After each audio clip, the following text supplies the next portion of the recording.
નમસ્કાર, હું આપનો રાજુ કરપડા।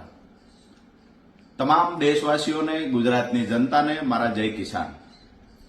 આજે સવારમાં ગુજરાત સરકાર દ્વારા, ભાજપ સરકાર દ્વારા એક પ્રેસ કોન્ફરન્સ કરવામાં આવી, જેમાં આ દેશની એટલે કે સ્વદેશી વસ્તુઓ અપનાવવી, આત્મનિર્ભર બનવું, જ્યાં સુધી આપણા દેશની અંદર કોઈ પણ વસ્તુ મળે છે ત્યાં સુધી બહારની વસ્તુ ન વાપરવી, આવી બધી વાતો કરવામાં આવી। ક્યાંક ને ક્યાંક મને એવું લાગે છે કે હાથીના દાંતની માફક ચાવવાના અને બતાવવાના અલગ છે આ સરકારના। સ્વદેશીની વાતો સાથે અમારું 100% સમર્થન છે, અમે માનીએ છીએ। અમે તો જે દિવસે આ સરકારે બહારથી કપાસની આયાતો પર તમામ પ્રકારના ટેક્સ નાબૂદ કર્યા, ગુજરાતનો અને દેશનો ખેડૂત બરબાદ થઈ રહ્યો છે, તેમ છતાંય અહીંના ખેડૂતોનો કપાસ માર્કેટમાં આવે એ પહેલા બહારથી કપાસ આયાત કરવાનો જે સરકારે નિર્ણય લીધો એને પણ અમે સખત શબ્દોમાં વખોડતા।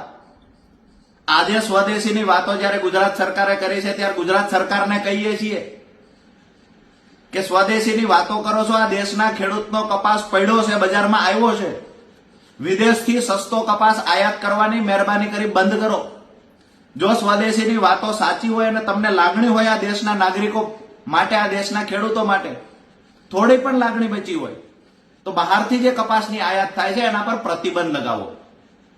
સ્વદેશીની વાતો ખૂબ સારી છે, તમારા બહારથી આયાત કરવાના ઘણા બધા નિર્ણયોના કારણે ગુજરાતનો ખેડૂત બરબાદ થયો છે। ખેડૂતોની જણસ, કપાસની તો અત્યારની વાત છે, બાકી ખેડૂતોની જણસ જ્યારે બજારમાં આવે છે એની પહેલા બહારથી આયાત કરી લેવામાં આવે છે। દુનિયાના ખેડૂતો સાથે કોમ્પિટિશન આ દેશના ગુજરાતના ખેડૂતોને કરાવવાના પ્રયત્ન થઈ રહ્યા છે। સરકારને વિનંતી કરીએ છીએ, સ્વદેશની વાતો ત્યાર પછી, સ્વદેશી આત્મનિર્ભર બનવાની વાતો ત્યાર પછી કરો, પહેલા કપાસની આયાત બંધ કરો।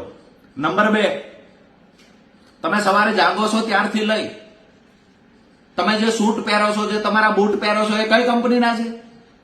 તમે જે ફોર્ચ્યુનર ગાડીમાં ફરો છો એ કઈ કંપનીના છે?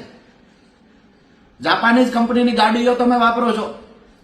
તમારા હાથમાં પહેરી રહેલી ઘડિયાળો પણ રાજકોટના એક સાંસદ છોડી દે છે, બધા ભાજપના નેતાઓએ છોડી દીધું છે।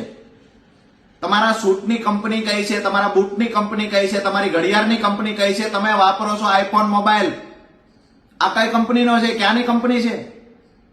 ભારતમાં બનાવટ થાય છે। દેશના લોકોની બનાવટ કરવાનું બંધ કરો। આત્મનિર્ભરની વાત સાથે અમે 100% સમર્થન આપીએ છીએ, પરંતુ હાથીના ચાવવાના અને બતાવવાના અલગ હોય એમાં સરકારની નિયતમાં અને ખોટ છે।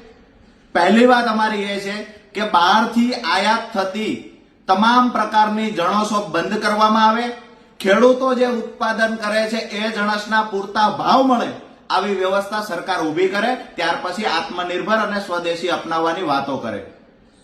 નાહકના નાટકો થઈ રહ્યા છે જેનો અમે સખત શબ્દોમાં વિરોધ કરીએ છીએ, બાકી આત્મનિર્ભર બનવાની, સ્વદેશી અપનાવવાની વાતનું સમર્થન કરીએ છીએ। આભાર। જય